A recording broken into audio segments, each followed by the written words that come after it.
Hi, I'm Jeff from Jeff's Bronco Graveyard. I'd like to welcome to our January new products video. Our first new product are these wiper covers. These are for the 66 to 77 Ford Bronco. These are made by Dynacorn. They're injected molded plastic, just like the original. What's nice about these, there's no two-piece to it. It's a one-piece injected molded. It's got the beautiful grained finish to it. Comes in black or off-white. Fits the 66 to 77 Ford Bronco. They're just like the factory ones. They don't have the hole for the dome light for the later trucks, but you can just trace that in and cut it yourself. Come in black and white for the 66 to 77 Ford Bronco stock electric wiper cover. Our next new products for the 78 to 1996 full-size Bronco is this rear seat torsion bar. What Ford did with this, because those rear seats were really heavy, they had the latch on the back where you could pop it and it would spring forward. Well, this is the spring part of it. This is made of spring steel, made here in the good old USA. This fits the 78 to 96 Ford Bronco.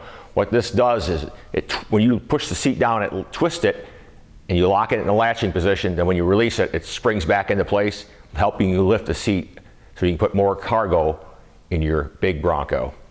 And our next new product is this complete replacement wiring harness from American Auto Wire. This fits the 1980 to 86 Ford Bronco and F-Series pickup.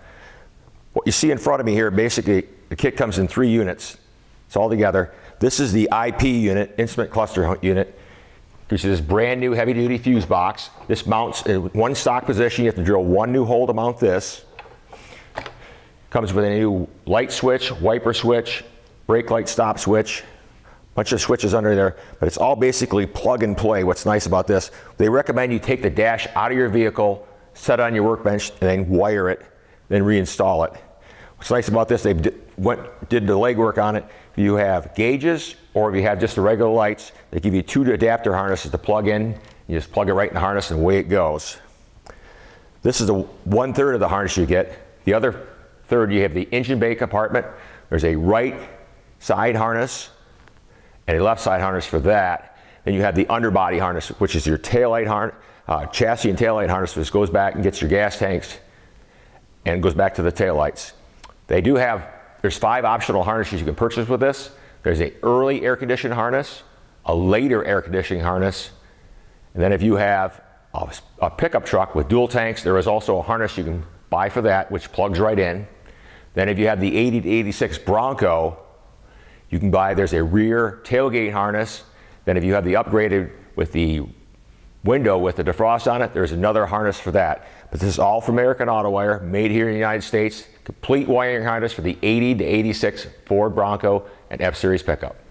And for our January web truck of the month, we have Dave Cobb's amazing 56 Ford pickup. You'll enjoy the video. I just want to wish everybody a Happy New Year. Thank you again for your support and hope to see you again next month.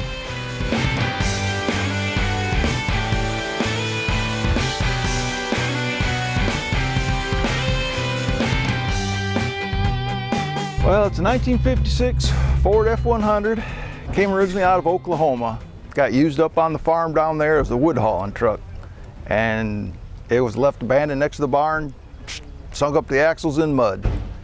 And I ended up getting it from there. It was a long bed originally.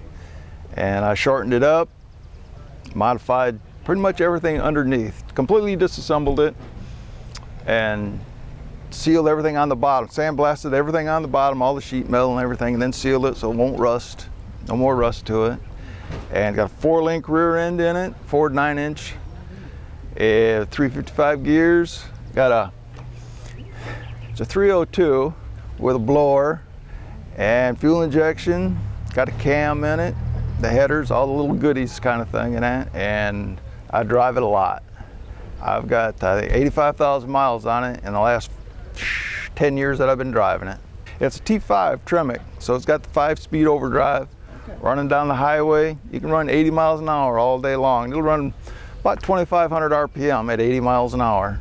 It's a stock seat in it. I just kind of threw an old blanket over it because I tried different seats in it and it just wasn't quite right in that. So it's still, pretty much the interior is stock in it. I do a lot of miles on it. I do the power tour. I've done 4 complete power tours in it. And it's a driver. had it about 10 years now. I've tinkered with it enough. I need to quit tinkering with it. Okay. And just drive it.